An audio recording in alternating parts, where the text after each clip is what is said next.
Alvíceras. Estamos com a Bíblia King James, versão 1611, Êxodo, capítulo 4. Não vamos aqui repetir os comentários que já fizemos em relação ao texto da Bíblia, da tradução da Bíblia King James, porque você já conhece, né? Basicamente, o que importa para a gente aqui é o capítulo 4. Você vê que o texto não tem perícope, como você já sabe, você que nos acompanha. 2 colunas na página, notas marginais no centro, notas de rodapé pegando aí bastante espaço da página, indo até quase a metade ou até passando em algumas páginas. Vamos então ao texto. E respondeu Moisés e disse: Mas eis que eles não crerão em mim, nem ouvirão a minha voz, pois dirão: o Senhor não te apareceu.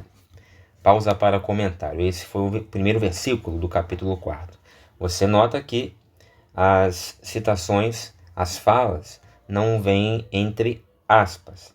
Ou seja, a parte que é o discurso direto do texto, quando você tem o personagem falando com a sua própria boca, não vem entre aspas. E aqui Moisés está dizendo que ainda, né, colocando desculpas para se desonerar de responsabilidades, para não assumir a responsabilidade que Deus, que Yahvé, coloca sobre seus lombos de ser o libertador de Israel. Agora ele vai dizer que, mas não vão crer em mim e tudo mais. Ok, aí ele manda você ver, nós vermos o capítulo 17, aliás, o versículo 17 e o versículo 20, a gente vai chegar lá. Manda também ver, bom, aí manda por enquanto ver o versículo 17 e o versículo 20, a gente vai chegar lá, vamos continuar então. Versículo 2: E disse-lhe o Senhor: o que há em tua mão? E ele disse: um cajado. E ele disse: lança-a na terra. E ele a lançou na terra, e ela se tornou uma serpente. E Moisés fugiu dela. Muito bem.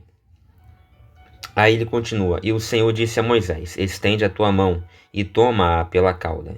E ele estendeu a sua mão e a pegou, e ela se tornou um cajado em sua mão, para que eles creiam que te apareceu o Senhor, Deus de seus pais, o Deus de Abraão, o Deus de Isaque, o Deus de Jacó.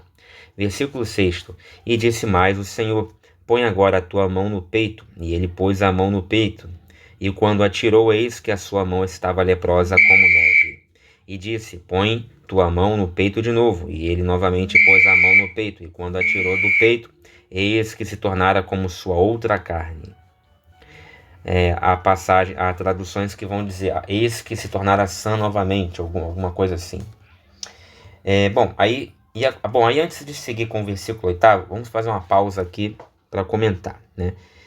Moisés, então, ele dá essa desculpa, diz que não vão crer nele e tal. Aí, acho que pela 4ª vez, Deus, muito paciente: não, olha só, vou fazer uns milagres aqui para você ver, para você parar com esse seu medo ridículo. Aí, pega o cajado aí. Pegou o bordão, o cajado? Joga no chão. Aí ela virou serpente. Quando ela vira serpente, ele fica com medo, né? E o texto do versículo 3 diz assim: e Moisés fugiu dela. Quer dizer, o cajado virou serpente e foi atrás dele, a ponto de ele fugir dela. Se fugiu dela, porque o cajado não apenas virou serpente, como virou serpente e foi atrás de Moisés, né, para pegá-lo. E ele ficou com medo. No versículo seguinte, ele, obedecendo ao comando de Yahvé, vai lá e pega a serpente pela cauda, ou seja, vence o medo, aí mostrando já aqui uma recomposição de ânimo, uma retomada de coragem e até mesmo uma demonstração de fé e de medo, né? Porque se ele desobedece a Deus, o que poderia acontecer, né? Uma serpente é pinto perto do que Deus pode fazer com ele. Aí ele vai, não, sim, senhor, foi lá, pegou, botou a mão na serpente, beleza. Aí depois ele vai, obedece novamente a Deus, enfia a mão no peito, que na verdade é por dentro do vestido, né, da roupa. Quando tira, fica leprosa. O texto diz como a neve, branca como a neve. Aí ele põe de novo, tira de novo, aí ela já volta sã, né, igual a outra carne, ou seja, igual ao estado anterior. Beleza, aí com relação a isso aqui, ele manda a gente ver o que? A nota marginal manda a gente ver números 12 e 10. Então vamos a números 12 e 10. Cadê minha Bíblia? Números 12 e 10. Vamos abrir aqui o My Bible.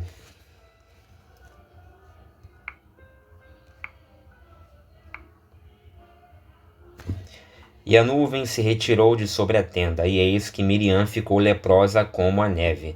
E olhou Arão para Miriam, e eis que estava leprosa. Muito bem. Então Miriam também ficou leprosa. Depois ele manda ver também 2 Reis, segundo livro de Reis, capítulo 5, versículos 1 e 27.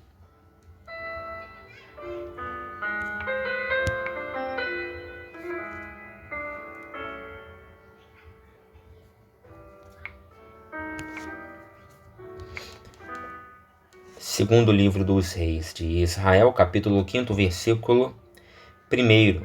E Naamã, capitão do exército do rei da Síria, era um grande homem diante do seu senhor e de muito respeito, porque por ele o Senhor dera livramento aos sírios, e era este homem herói valoroso, porém leproso. Aí lá na frente, no versículo 27, ele vai complementar assim: portanto, a lepra de Naamã se pegará a ti e a tua descendência para sempre.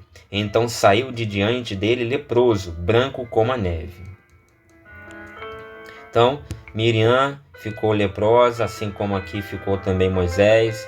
Naamã ficou leproso e assim por diante. Que mais que ele manda ver? Bom, aí vamos seguir com o versículo 8, né? E acontecerá que, se eles não crerem em ti, nem derem ouvidos à voz do primeiro sinal, então eles crerão na voz do segundo sinal. Ou seja, se não acreditarem quando você transformar o cajado ou bordão em serpente e depois voltar a transformá-lo em cajado, vão acreditar quando você quando você botar a mão no vestido, tirar a leprosa, enfiar de volta, devolver de novo, sã. E aí, se esses desgraçados ainda assim não acreditarem nisso, bom, aí haverá um terceiro sinal. E acontecerá, versículo 9, que se eles não crerem também nesses 2 sinais, nem derem ouvidos à tua voz, então tomarás da água do rio, que aqui na versão da King James, 1611, está com R minúsculo, né?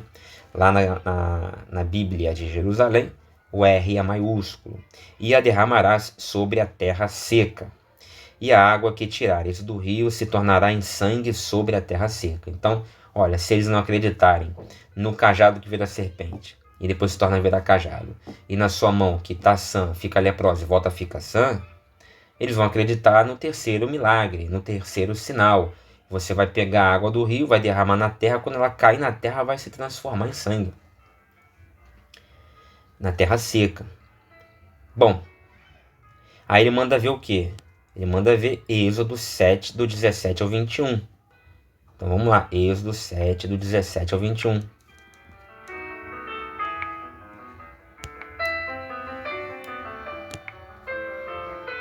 Que diz assim: assim diz o Senhor, nisto saberás que eu sou o Senhor. Eis que eu, com esta vara que tenho em minha mão, ferirei as águas que estão no rio, e tornar-se-ão em sangue.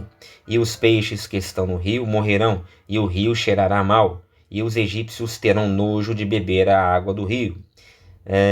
Disse mais o Senhor a Moisés: dize a Arão toma a tua vara e estende a tua mão sobre as águas do Egito, sobre as suas correntes, sobre os seus rios e sobre os seus tanques e sobre todo o ajuntamento das suas águas, para que se tornem em sangue e haja sangue em toda a terra do Egito, assim nos vasos de madeira como nos de pedra. E Moisés e Arão fizeram assim como o Senhor tinha mandado, e Arão levantou a vara e feriu as águas que estavam no rio diante dos olhos de Faraó e diante dos olhos de seus servos.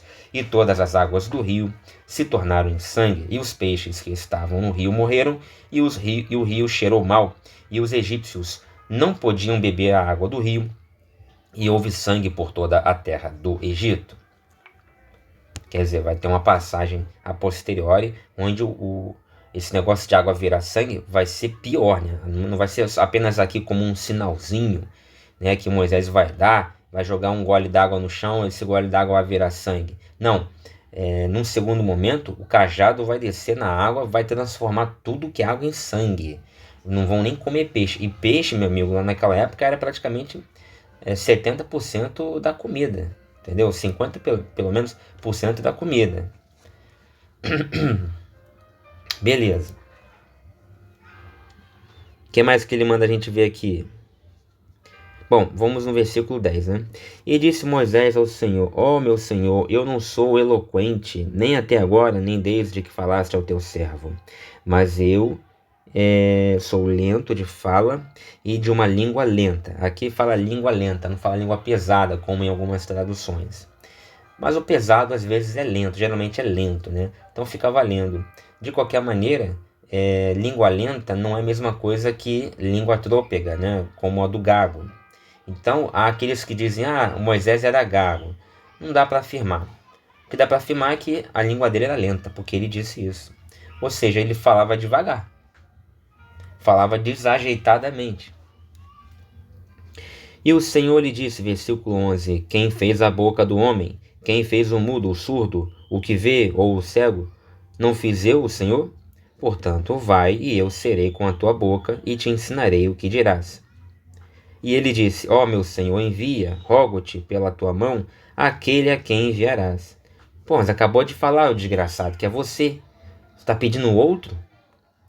Deus fala para você que é você que vai, que é você que tem que ir, que ele vai tomar a tua boca. Aí na sequência, depois de todos esses milagres que você presenciou, você vai falar, ó meu Senhor, envia, rogo-te, pela tua mão aquele a quem enviarás. Porra, é você, desgraçado. Envia-me a mim, deveria falar como falou o profeta. Vamos ao versículo... Vamos a Salmo 94, versículo 9.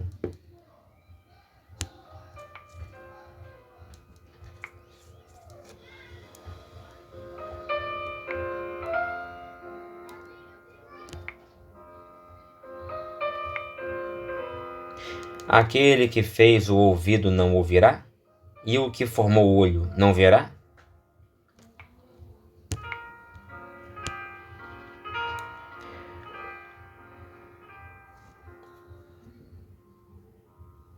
Aí ele dá também Isaías 54.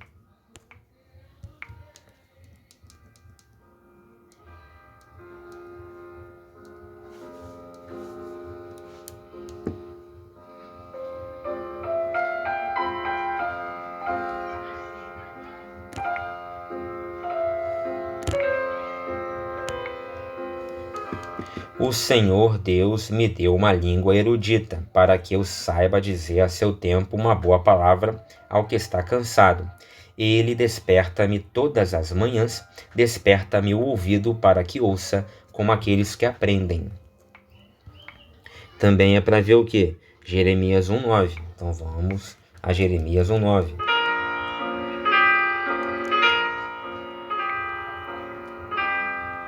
Que diz assim: E estendeu o Senhor a sua mão, e tocou-me na boca, e disse-me o Senhor, eis que ponho as minhas palavras na tua boca. Né? E disse o Senhor, eis que ponho as minhas palavras na tua boca.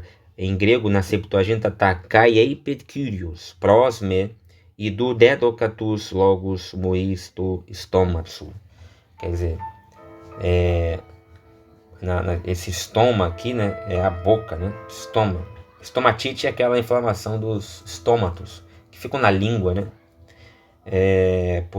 Por isso que algumas traduções trazem na tua língua, né? Pode ser também, mas fica valendo, põe as minhas palavras na tua boca. Ou na tua boca ou na tua língua, dá na mesma. Que mais? Mateus 10, do 19 ao 20.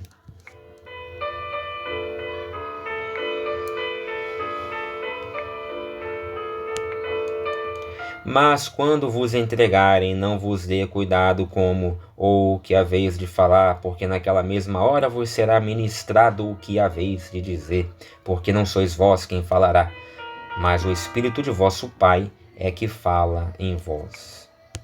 Mas o que? Marcos 3,11, que vai falar a mesma coisa, e Lucas 12,12. Beleza. Então vamos continuar. Aí vem versículo 13, né? E ele disse, ó meu Senhor, envia, rogo-te pela tua mão, aquele quem enviarás. 14. E a ira do Senhor se acendeu contra Moisés, e ele disse, não é Arão o levita teu irmão? Sei que ele pode falar bem, e eis que ele está vindo para encontrar-se contigo, e vendo-te se alegrará em seu coração. Quer dizer, Yahvé que fica chateado com Moisés, também após 4 ou 5 recusas, né, desculpas esfarrapadas, para tentar meio que em vão convencer Yahvé de escolher outra pessoa que não ele para fazer o serviço, o que mostra uma covardia da parte de Moisés, porque nos tempos em que ele vivia no Egito, ele queria liderar o povo, né? Ele brigou com, veja, ele matou um egípcio que estava judiando de um judeu, de um israelita. Ele matou esse egípcio. Ele também repreendeu um outro hebreu que estava batendo num hebreu também, né? Quer dizer, teve que fugir para Madian. A mãe dele, ele era judeu, a mãe dele, judeu não, israelita, a mãe dele também, todo mundo hebreu. Então ele tinha essa vontade aí, né? O texto dá a entender claramente isso aí. Será que ele mudou de ideia? Pode até ser que ele foi para Madian e ficou mudando lá ele mudou de ideia. Não queria mais liderar o povo nem nada. Mas Deus escolheu, né? E agora ele, em vez de ficar alegre, né? Vamos embora. Finalmente, eu tô com 80 anos, mas Deus cumpriu aí a sua vontade na minha vida. Vou liderar o povo, que bênção, né? Não, ele vai e fica tentando colocar a responsabilidade para outra pessoa. Aí Deus, ele deve ter ficado irritado com isso, né? Tá bom, vamos fazer o seguinte, vou pegar Arão, né? Eu sei que ele fala bem, quer dizer, Arão falava bem e Moisés não. Aí, quando Deus for ter com Arão, não vai ter nenhuma cena dramática, nenhuma dramatização. Ele vai só falar com Arão. O texto não vai dizer, aí Arão ficou estupefato, e Arão ficou e temeu, e tremeu, e ficou, e aí não vai ter nada disso. Deus vai falar com Arão, Arão não vai nem responder nada, o texto não vai dar nenhum detalhe, não vai ter nenhuma dramatização, entendeu?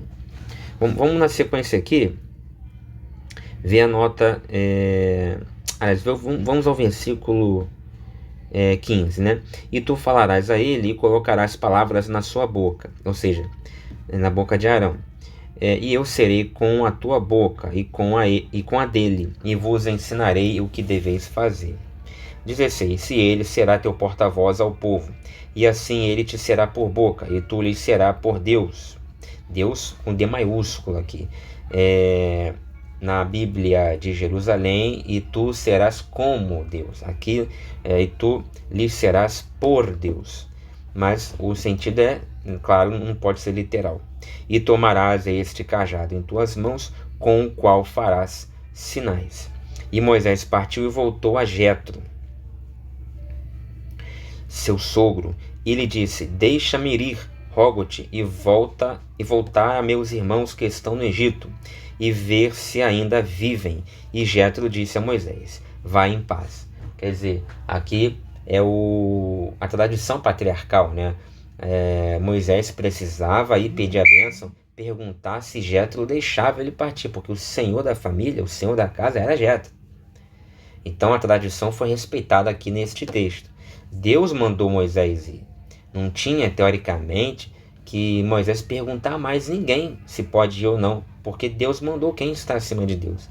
Mas o texto, ele é escrito por uma nobreza, né? Por uma linha, uma casta sacerdotal que é conservadora e que preza por estes valores e costumes.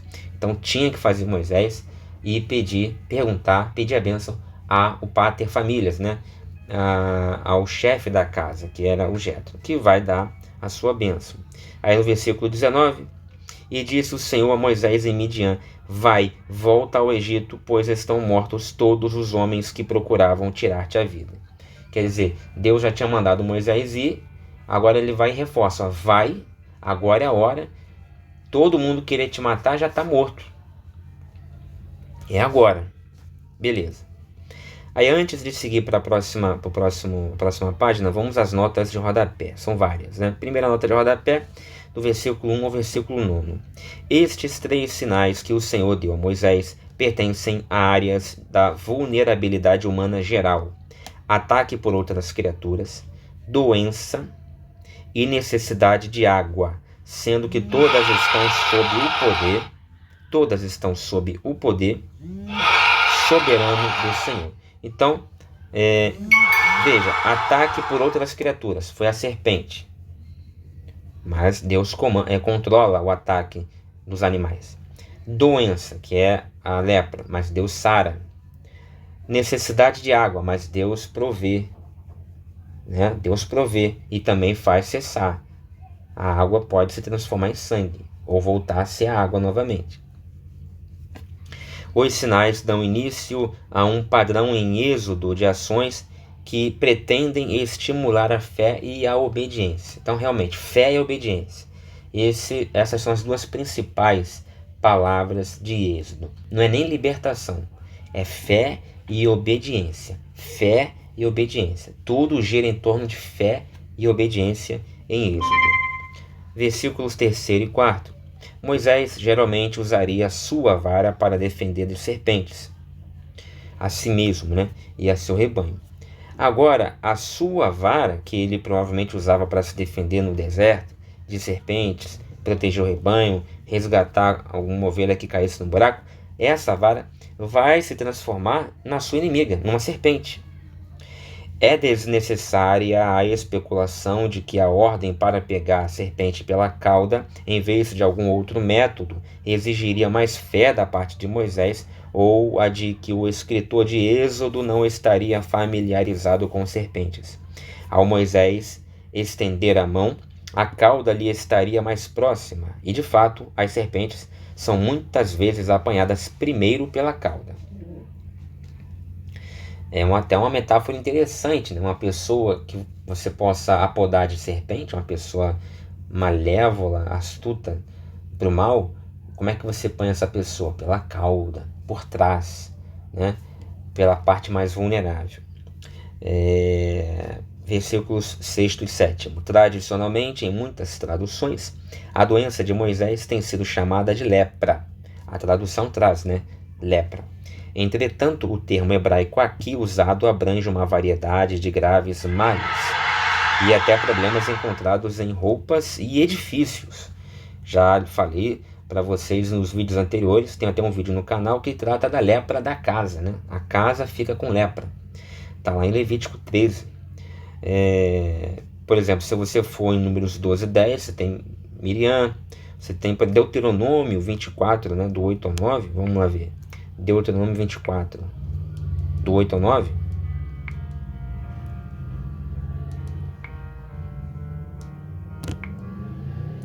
Guarda-te da praga da lepra, e tenhas grande cuidado de fazer conforme a tudo o que te ensinarem os sacerdotes levitas, como lhes tenho ordenado, terás cuidado de o fazer. Beleza. 2 Reis 5 também. Vamos ver. Nós já vimos, né? 2 Reis 5 a gente já viu. Tem Naamã, tem Miriam. 2 Crônicas 26, do 19 ao 21.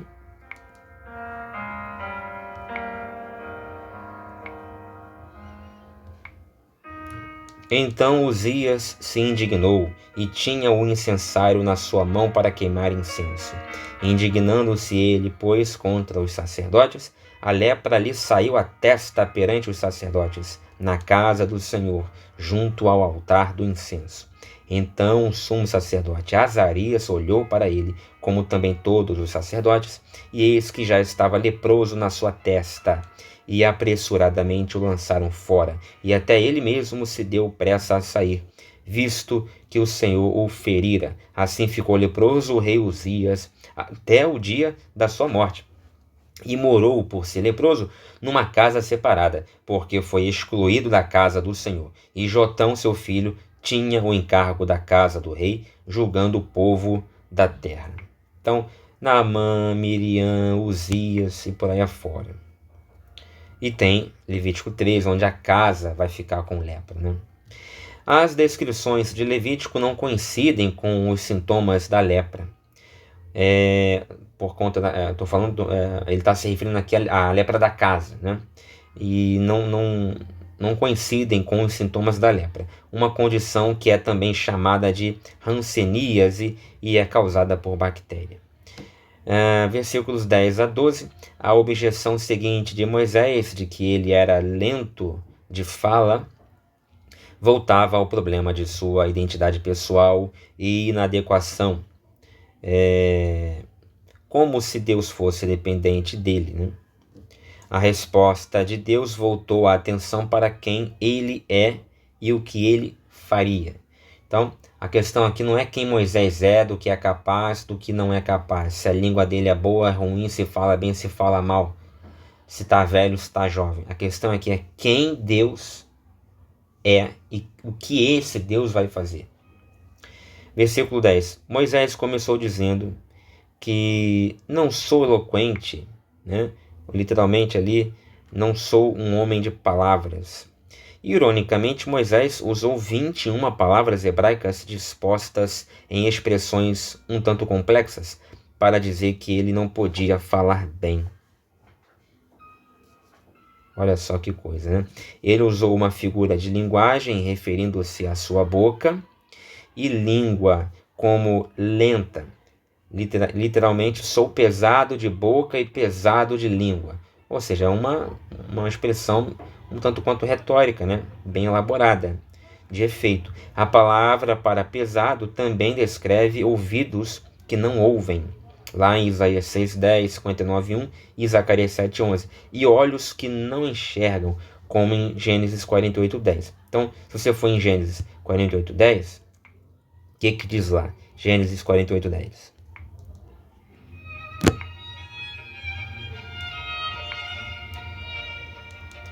Os olhos de Israel, porém, estavam carregados, ou seja, pesados de velhice, já não podia ver, e fê-los chegar a ele, e beijou-os e abraçou-os. Está falando de Jacó, né? E se você for em Isaías 6:10, vamos lá? Isaías 6:10. Isaías 6:10. Engorda o coração deste povo e faz-lhe pesados os ouvidos e fecha-lhe os olhos, para que ele não veja com os seus olhos e não ouça com os seus ouvidos, nem entenda com o seu coração, nem se converta e seja sarado. Também Zacarias 7:11.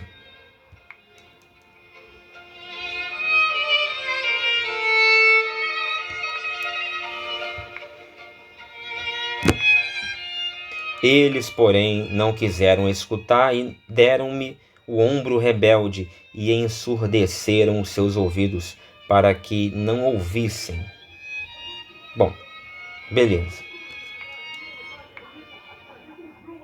Pode-se pensar em uma ferramenta que é pesada demais para ser usada com facilidade e assim obstrui os esforços que ela deveria deixar mais fáceis. O peso dificulta a mobilidade. Basicamente é isso. 11. O Senhor respondeu argumentando do maior para o menor, dando a entender que o Criador de todas as coisas pode lidar com o problema de uma delas.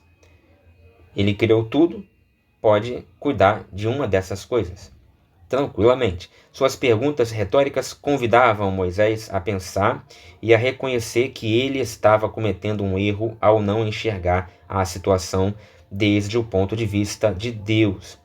Então, é um ensino que nos dá, né? Você está diante de uma dificuldade e você enxerga as coisas a partir do seu ponto de vista, e não do ponto de vista daquele que tudo criou e tudo pode o que quer.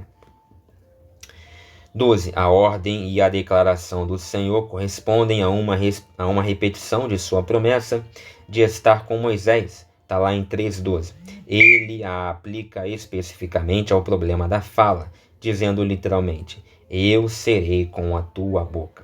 Do 14 ao 16, eu serei com a tua boca, repete mais uma vez a sua promessa de estar com Moisés, e a aplica igualmente a Arão. Para ajudá-los a falar bem, Deus prometeu literalmente: eu serei com a tua boca e com a dele. A promessa de que Deus ensinaria a Moisés e a Arão o que dizer e fazer possui paralelos também no Novo Testamento. Lucas 12:11, João 14:26. Vamos a João 14:26.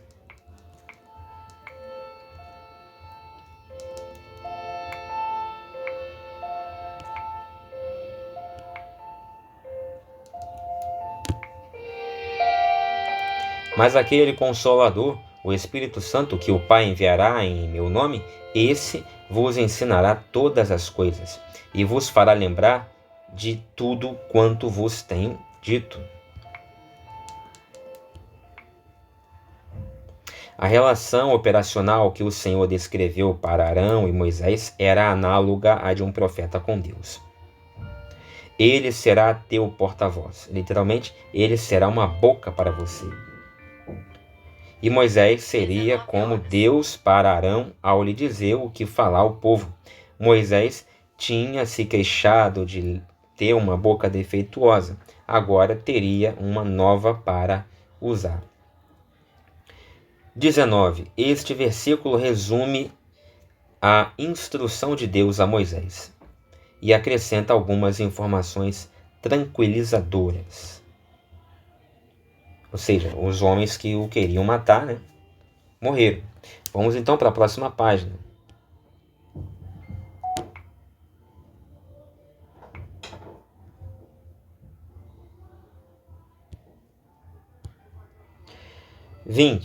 E Moisés tomou sua esposa e seus filhos e os colocou sobre um jumento e voltou à terra do Egito. E Moisés tomou o cajado de Deus em sua mão. Aqui chamado cajado de Deus. Já virou, de cajado de Moisés, já passou a ser chamado cajado de Deus. Essa transformação, essa metanoia em grego, é fruto de uma interpretação do escritor. Bom, aí no 21, né? E disse o Senhor a Moisés: quando tu voltares ao Egito, procure fazer diante de Faraó todas as maravilhas que tenho posto na tua mão. Mas eu vou endurecer o seu coração para que ele não deixe o povo ir. Aqui é que é complicado. Né? Como eu já falei, Deus ele manda Moisés ir libertar o povo, né? Até se irrita com Moisés quando Moisés tenta desconversar. Não, vai lá, as pessoas que querem te matar já morreram e tal. Beleza. Então é só deixar Moisés ir. Mas aí, meio que para tornar as coisas difíceis, meio que malevolamente, né? Sem explicação, esse mesmo Deus que quer libertar o povo, que está levantando Moisés para libertar o povo, vai dificultar as coisas. A troco de quê? Ninguém pediu, né? Parte do próprio Deus, do próprio Yahvé, a vontade de dificultar o trabalho de Moisés. Não, eu vou endurecer o coração do faraó para que ele não deixe o povo ir quando você pedir. Porra, então para que você está pedindo para Moisés ir lá pedir? Por que você está mandando Moisés ir lá pedir ao faraó, se você mesmo, quem o manda, quem manda Moisés ir lá, vai dificultar o trabalho de Moisés?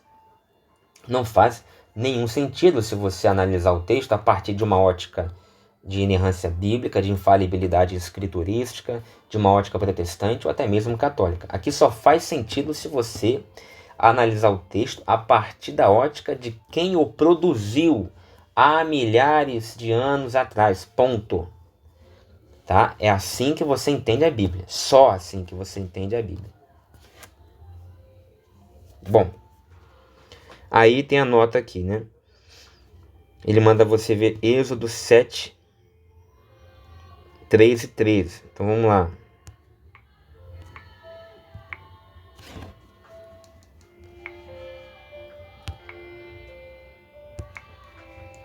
Eu, porém, endurecerei o coração de Faraó e multiplicarei na terra do Egito os meus sinais e as minhas maravilhas. Ou seja, dá a entender que ele endurece o coração de Faraó para poder multiplicar na terra do Egito os sinais e maravilhas. Também não faz sentido. É a explicação que qualquer pastor de bunda aí na esquina vai dar para você. Não, ele plantou, né, ele semeou dificuldades para colher glórias. Né? Deus ele plantou dificuldades, ele dificultou o seu próprio trabalho para que quando ele fizesse a segunda parte do trabalho, que é a parte dos sinais e maravilhas, todo mundo ficasse palmas para Deus e tal. Se ainda fosse assim, já seria um Deus maluco, egoísta, egocêntrico, sei lá o que, narcisista, mas não é ainda, não é exatamente assim também, entendeu? Seria assim se você interpretasse o texto da ótica cristã, deturpando o texto, mas você tem que ler o texto a partir da ótica de quem produziu, de uma classe sacerdotal, escriba de judeus ou hebreus, enfim, provavelmente pós-exílicos, num contexto de enoteísmo, que ainda saindo de um politeísmo e que ainda vai chegar no monoteísmo, num contexto de duelos, de brigas e disputas entre clãs, né? Ou seja, clânicas. Bom, aí ele manda ver também 9, 12 e 35. Vamos lá.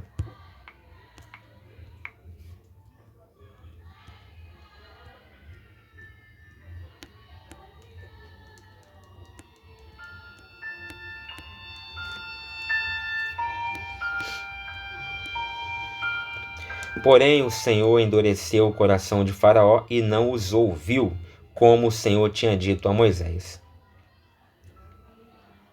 Olha que coisa, né? Então, o Senhor Yahvé endurece o coração de Faraó para não ouvir Arão, não ouvir Moisés.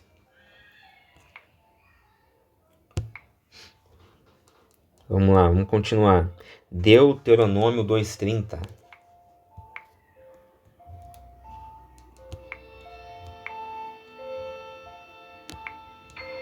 Mas Sion, rei de Hesbom, não nos quis deixar passar por sua terra, porquanto o Senhor, teu Deus, endurecera o seu espírito e fizera obstinado o seu coração para tu dar na tua mão, como hoje se vê. Então, de novo, Deus endurecendo o coração do inimigo, dificultando o trabalho dos seus próprios servos. Você só vai entender se você se colocar na cabeça do autor. Deus ali, Yahvé, ele era a origem de todo o mal e de todo o bem, não só de todo o bem. Justiça, o senso de justiça não é um senso de justiça cristão. O senso enfim, toda a cosmovisão do escritor, do escriba, pós-exílico ou pré-exílico, tanto faz, não é a mesma cosmovisão de um escritor, por exemplo, cristão do segundo, terceiro, quarto séculos. Não é. O que mais? João, né? 12:40, é isso? João 12:40, vamos lá.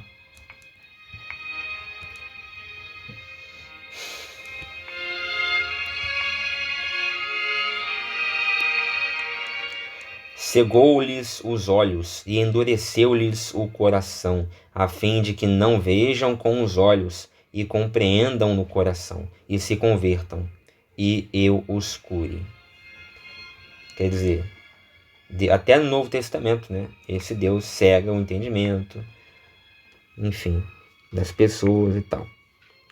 Outra nota aqui é Jeremias 31, 9.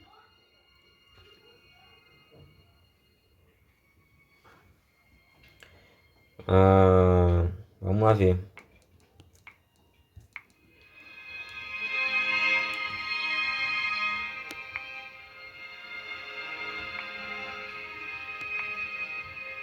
Virão com choro e com súplicas os levarei, guiá-los-ei ribeiros de águas, por caminho direito, no qual não tropeçarão, porque sou um pai para Israel, e Efraim é o meu primogênito.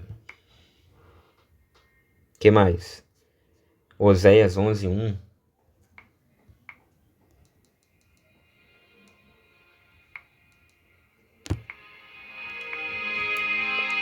Quando Israel era menino, eu o amei, e do Egito chamei a meu filho.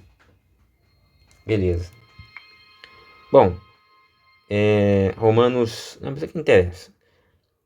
Vamos ao que interessa. Aí ele também dá uma citação, uma referência para o versículo 23. Deixa meu filho ir para que me sirva,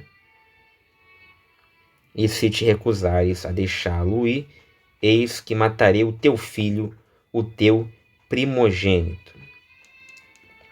É o que Deus manda Moisés falar para o faraó quando chegar lá. Ainda não chegou, ainda vai chegar lá. E aí Deus vai, ou deixa meu filho ir, ou deixa Israel, ou deixa Moisés ir com o povo, ou vou matar o teu primogênito, o faraó. Aí já faz uma ameaça de morte logo. Aí tem um comentário aqui, Êxodo, uma nota, né? 12 a 29.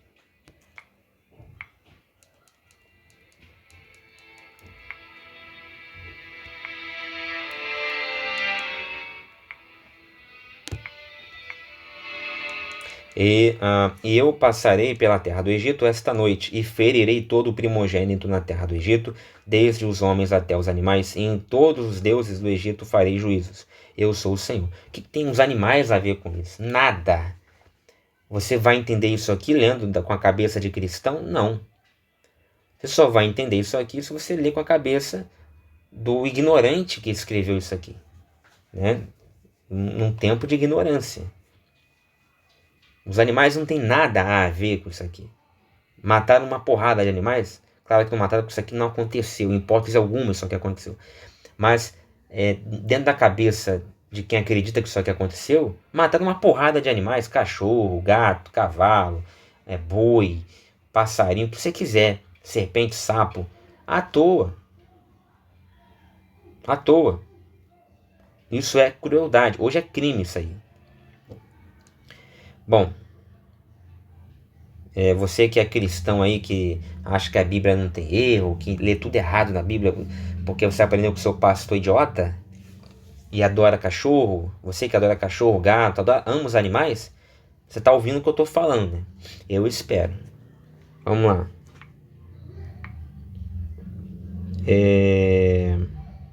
Que mais? Aí vem assim. E aconteceu que a caminho, em uma estalagem, o Senhor se encontrou com ele.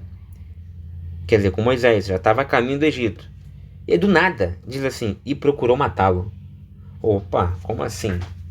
Por quê? Deus não estava enviando Moisés, e ficou uma longa conversa com Moisés e tal, para enviar, meio que tentando até convencer Moisés aí, fazendo para ele demonstrações de milagres e tal. Aí agora quer matar Moisés. Só o que faltava. Bom, aí vem a referência de Números 22, 22.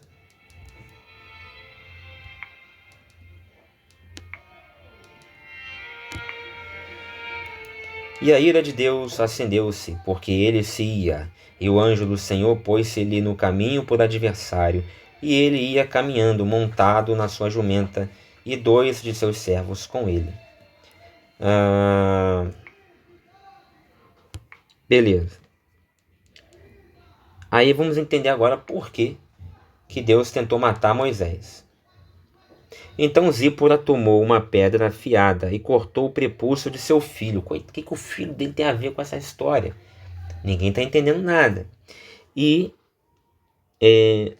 o lançou, ou seja, esse prepúcio pegou. O que é o prepúcio? Aquela pelinha da pelinha da piroca da criança. Da criança ou do adulto, tanto faz, né? É aquela pelinha ali. Tem uma espécie de linhazinha assim que gruda a pele na glande. E mesmo que você bote a cabeça do pau para fora, fica agarrado ali um pouquinho. Beleza. O judeu tem que arrancar aquela porra, né? E aí, a partir de quando que tem que arrancar o prepúcio? A partir de após o exílio. Minto, essa aqui não necessariamente a partir de após o exílio. Tem teorias aí, tá? Mas assim, não é a partir daqui, desse tempo narrativo, com certeza. Bem mais para lá, pelo menos, no mínimo ali a partir do 8º século, 7º século para lá, antes de Cristo. Com grande chance de após o exílio, porque é quando de fato o judaísmo vai ser fundado, né? Após o exílio. Antes do exílio você tem uma religião paleo-hebraica, uma religião proto-israelita ou israelense, que ainda não é o judaísmo. Agora, após o exílio, o pessoal vai voltar, vai ter o pessoal de Zorobabel, liderado ali, Neemias, Esdras, Zorobabel e tal, vão fazer o templo novamente, vão reconstruir o templo, aquela coisa toda. E enfim. Bom, aí voltando aqui. Bom, então ele, né, Deus ele então tenta matar Moisés. Aí a Zípora pega o pênis do filhinho dela, nem sei quantos anos tinha, não dá para ter certeza, podia ser de repente até um adolescente, e corta o prepúcio do pênis do filho. E aí o que ela faz com o prepúcio do Gerson? Coloca, né, lança aos pés de Moisés. E a gente vai ver que esse aos pés aqui pode ser interpretado como sendo toca no pênis de Moisés. Pode ser uma metáfora aqui.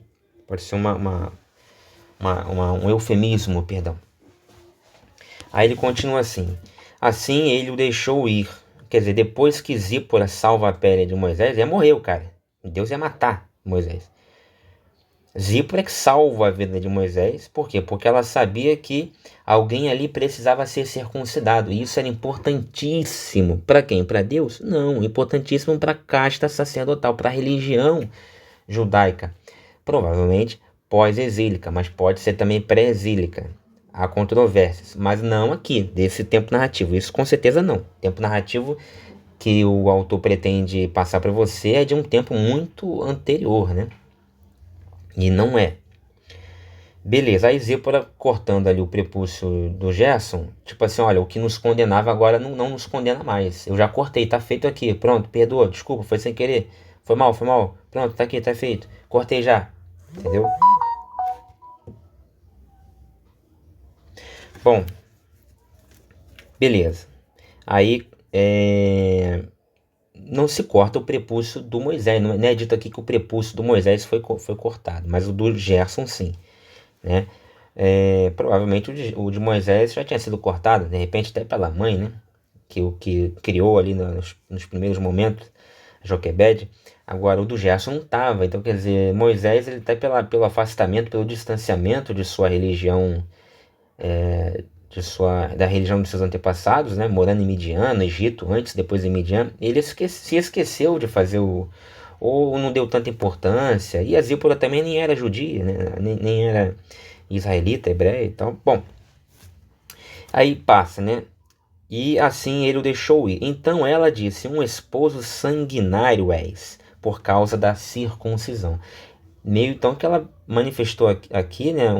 Deu a entender pra gente que ela ficou indignada, ela ficou contrariada, revoltada Ela não fez gostando, ela não cortou ali, deve ter chorado pra caramba o Gerson, né? Ela não cortou o prepúcio do Gerson, que tivesse uma criança ainda, e jogou ali aos pés, ou tocou no próprio pênis de Moisés, porque quis fazer, porque estava afim e achou uma maravilha. Ela deve ter feito isso muito contrariada, pé da vida, como se diz. E aí falou, olha, revoltada, aqueles ataques, né, que geralmente as mulheres dão, e geralmente muito bem motivados, né? E olha, você é um desgraçado, você é um esposo sanguinário. Porra, ficou puta a Zípora, ou Séfora. Esposo sanguinário isso por causa da circuncisão. Quer dizer, ela não parecia não estar muito de acordo com a circuncisão. Ela não era, de fato, israelita, né? E ela mesma deveria ter interditado que tal rito fosse feito ao filho dela. De repente até Moisés pedira, e por culpa dela, por interposição dela, ela não permitiu e o rito não foi feito, não fora feito. Aí agora ela ia perder o marido por conta dessa teimosia dela. Que eu acho que é muito, cá entre nós, correta, né? Ficar pegando uma pedra e cortando o prepúcio da criança. Mas enfim. Ela viu ali que ia sair na pior, entre perder um prepúcio do filho e perder o marido. Tá bom, vou cortar aqui, me dá essa pedra aqui. Bom, aí continua, né?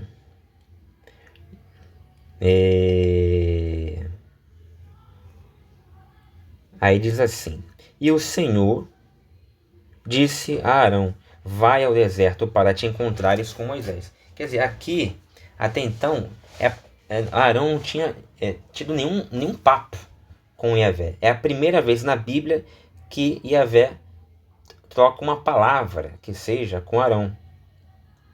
E aí, nenhuma dramatização, nenhuma assim, nenhum pavoneamento, nenhum adorno literário, né, nenhum narrativo, nada. É assim: E o Senhor disse a Arão: Vai ao deserto para te encontrares com Moisés. E ele foi, e o encontrou no monte de Deus e o beijou. Acabou. Quer dizer, com Moisés fica lá 2 capítulos ou mais conversando com Arão, e o Senhor disse a Arão: Vai ao deserto para te encontrares com Moisés. Aí não é dito, e Arão respondeu: Nossa, quem você é? Nossa, estou com medo. Nossa, que coisa tremenda. Tudo isso quem faz essa dramatização é feita com a conversa, né? Na conversa de Deus com Moisés, mas não na conversa de Deus com Arão. E aí, mas enfim, se encontraram no deserto depois de 40 anos, né? E se beijaram. E disse Moisés a Arão todas as palavras do Senhor que o enviara, e todos os sinais que lhe ordenara. E Moisés e Arão foram e reuniram todos os anciãos dos filhos de Israel, e Arão falou todas as palavras que o Senhor havia falado a Moisés, e fez os sinais à vista do povo. Quer dizer, Deus havia pedido, parágrafos antes, né, para Moisés fazer isso. Era do intuito de Deus, Moisés ir ter com os anciãos e falar com os anciãos. Depois ir com eles até Faraó e falar com Faraó. De tanto que ele reclamou, choramingou e tentou se esquivar, Deus concedeu que Arão entrasse na jogada. Então agora quem vai falar com os anciãos vai ser Arão, acompanhado de Moisés, falando que Moisés lhe ordenasse. E depois quem vai falar com o Faraó vai ser Arão também. Claro, acompanhado de Moisés e falando aquilo e somente aquilo que Moisés lhe dissesse. Beleza, vamos às notas. Versículo 20. Esta é a primeira menção dos 2 filhos de Moisés. Gerson foi mencionado no capítulo 2, versículo 22. O nome do segundo era Eliezer, conforme o capítulo 18, versículo 3. Gerson e Eliezer. Versículos 21 e 22. Este resumo introdutório equipara-se à declaração conclusiva semelhante em 11, do 9 ao 10, de que Moisés e Arão fizeram todas essas maravilhas diante de Faraó. Portanto, os sinais concedidos a Moisés e o uso da vara se aplicariam tanto aos israelitas quanto ao Faraó para autenticar a mensagem de Moisés. apesar de que todas as maravilhas incluiriam também as pragas que Moisés haveria de anunciar. Deus informou aqui a Moisés não aquilo que ele deveria dizer inicialmente a Faraó, mas o resultado final. Para libertar o primogênito de Yahvé, o primogênito do Faraó teria de morrer. Então, para libertar o primogênito de Yahvé, ou seja, Israel, um outro primogênito, o do Faraó, teria que morrer. Esse é o objetivo, esse é o Sitzenleben, o contexto de produção, né, vital do texto que você acabou de ler comigo. É com esta ótica da lei de Talião que você tem que entender cada versículo aqui. Não vai com os olhos cristãos que você não vai entender. Aqui é bateu, levou. O troco na mesma moeda. Pé por pé, mão por mão, olho por olho, dente por dente. O filho de Yahvé está cativo em Israel? Então tá bom. Então, para libertar, para trazer à vida o filho de Yahvé, Israel, um outro filho de alguém tem que morrer. Essa é a lei da retribuição que vai a Bíblia, o Antigo Testamento inteirinho é isso aí. Beleza. Aí ele continua assim. Quando o Senhor apresentou o assunto como uma declaração formal, assim diz o Senhor, ele moldou a mensagem como uma exigência de um rei para um subordinado. Na linguagem de antigos tratados e cartas, quando um rei declarava que alguém era seu filho, o respeito pela posição e autoridade superior do pai era requerida. Yahvé estava reivindicando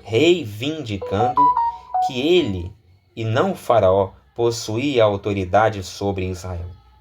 Yahvé também estava exigindo que o faraó mostrasse o devido respeito para com ele, tratando seu filho, Israel, Moisés, com respeito.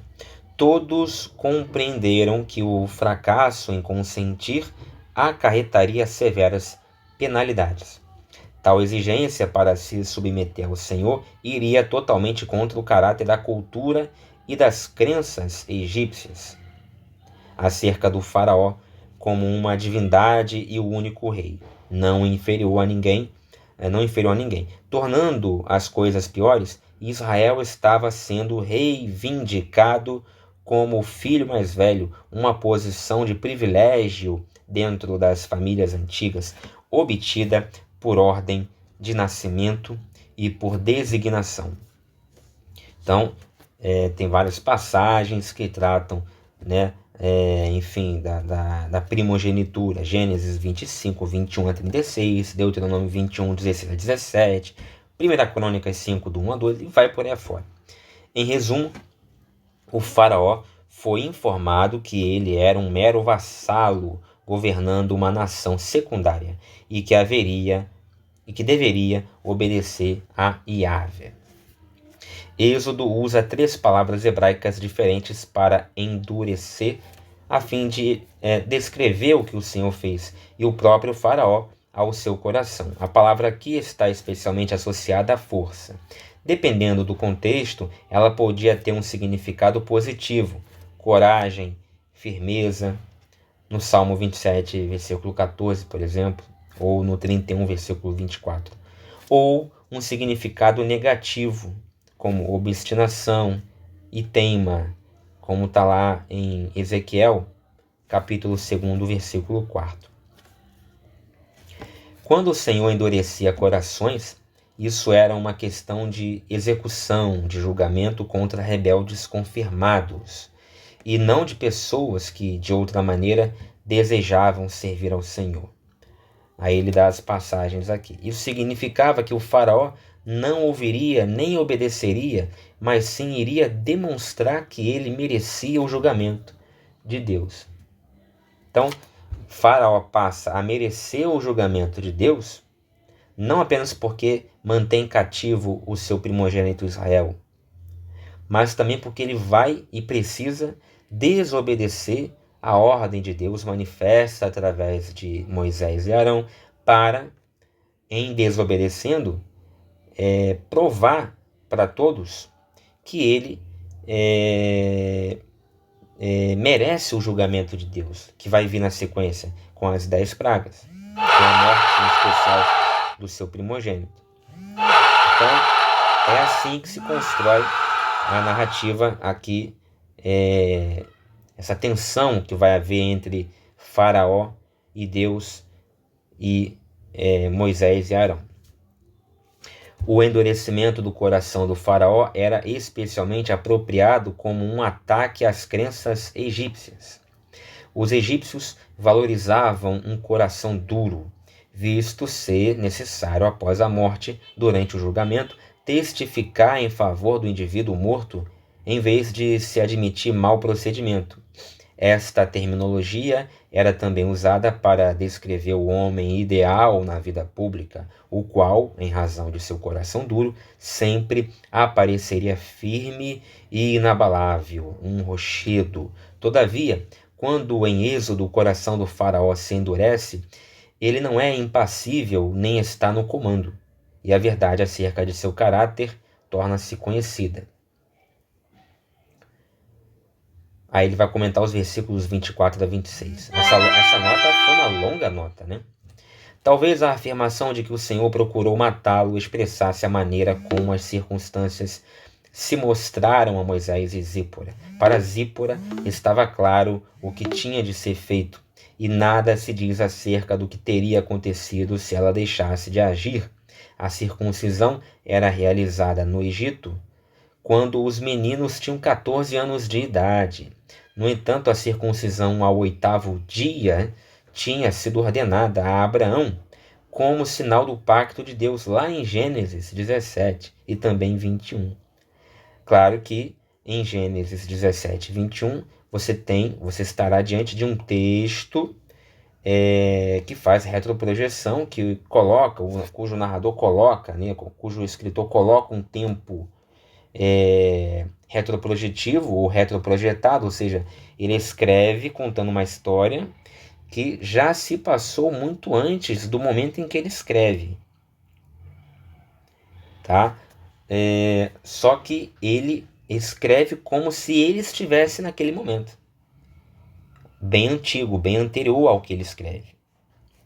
Então é uma cilada para o leitor que não presta atenção nisso. A negligência de Moisés em circuncidar o próprio filho mostra que Moisés não vinha agindo como um membro da comunidade do pacto, uma ofensa séria. E que comunidade do pacto é essa? A mesma na qual vive o escritor deste texto. Em que época? Na época do evento narrado? Não.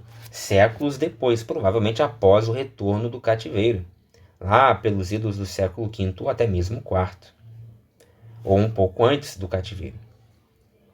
Em contraste com o costume do Egito, onde a circuncisão de um menino estava associada à chegada à idade adulta, ou seja, 14 anos, a realização da circuncisão ao 8º dia de vida do menino envolveria naturalmente a sua mãe, que cuidaria dele bem de perto. Desse modo, cada esposa israelita que fosse mãe de um filho seria assim lembrada do pacto de Deus com Israel. Nessas circunstâncias, em razão de Moisés ter negligenciado a circuncisão de pelo menos um de seus filhos, aqui provavelmente deve ter sido Gerson, mas pode também ter sido Eliezer, a gente não sabe, né? Zípora foi rapidamente envolvida. Se Moisés devia falar em nome do Deus de Abraão, que estava agindo no sentido de cumprir suas promessas pactuais, e ele falaria através desse Deus para outros hebreus que também, teoricamente, todos ali seriam circuncidados, né, os homens, Moisés então precisava observar o sinal desse pacto e também não chegar lá com o seu pinto e o pinto dos seus filhos não circuncidado, né? Beleza. Eu não sei como é que era naquela época. Como é que era? Devia ser tipo assim, uma das primeiras coisas que você deveria saber a respeito da pessoa, do vizinho, do seu próximo, é saber se camarada tinha o pinto prepuciado, né? Desprepuciado, melhor dizendo. Beleza. Então, fechamos aqui até o versículo 30. Mas tem mais um finalzinho aqui. Vamos lá. Para finalizar, tem mais um versículo, o versículo 31. E o povo creu. E quando ouviram que o Senhor havia visitado os filhos de Israel e que ele havia visto a sua aflição, então curvaram a sua cabeça e adoraram. Beleza. Deixa eu ver se tem mais alguma nota. Tem. Os israelitas responderam a Arão e Moisés com fé e adoração, e não com ceticismo, como Moisés havia esperado, né? Este era um sinal da fidelidade de Deus para com o seu servo escolhido. Isso aí, pessoal. Então vimos o capítulo 4 todinho, comentando tudinho, as notas de rodapé, pela Bíblia da BV Books, King James 1611. Eu espero que você tenha gostado. Até o próximo vídeo, se Deus quiser.